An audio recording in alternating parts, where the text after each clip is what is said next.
Something strange is happening in our skies. For weeks now, reports have been pouring in from across the country of unidentified flying objects.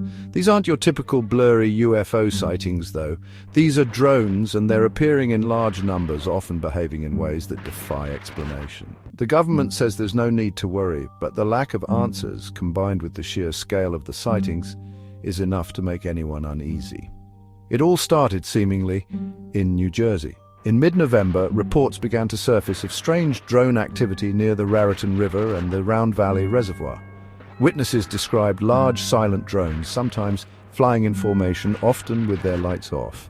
These weren't your average hobbyist drones. These were large, sophisticated machines capable of flying for extended periods and seemingly designed to avoid detection. At first, the authorities seemed as baffled as the public. Local police received numerous calls but were unable to identify the drones or their operators.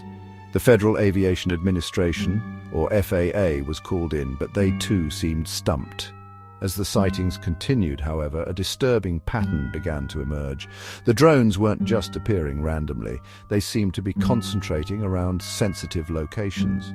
One such location was Picatinny Arsenal, a major military installation in New Jersey. The arsenal is home to a wide range of weapons and ammunition, making it a tempting target for espionage. Adding to the concern, drones were also spotted near former President Trump's Bedminster golf course, raising questions about potential security risks to high-profile individuals. As if the sightings in New Jersey weren't concerning enough, reports of similar drone activity began to surface in other parts of the country. In New York City, residents of the Bronx reported seeing large drones flying over residential areas.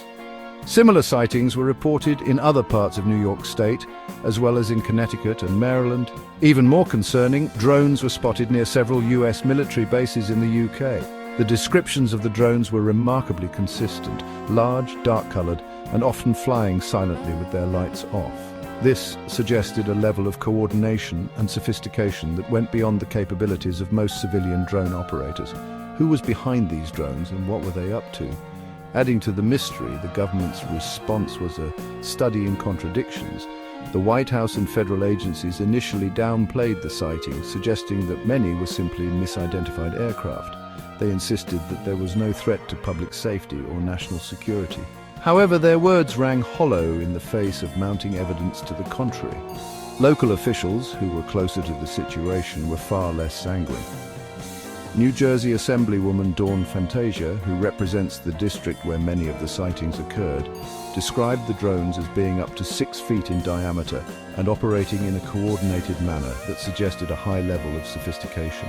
She expressed concern that the drones were deliberately trying to avoid detection, and she called for a full investigation. Speculation about the origins of the drones ran rampant. Some, like Republican Congressman Jeff Van Drew, pointed the finger at Iran, suggesting that the drones could be part of a coordinated effort to spy on US military installations.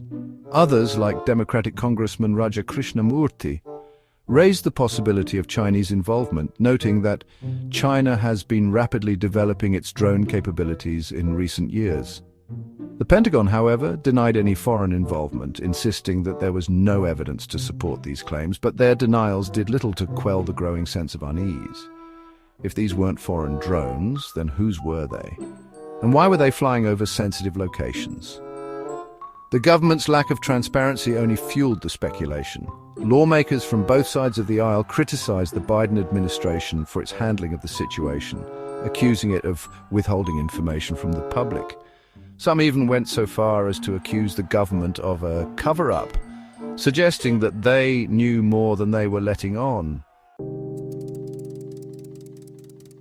In response to the growing pressure, the FAA took some steps to address the situation. They established temporary flight restrictions over Bedminster and Picatinny Arsenal, prohibiting all unauthorized drone flights in those areas.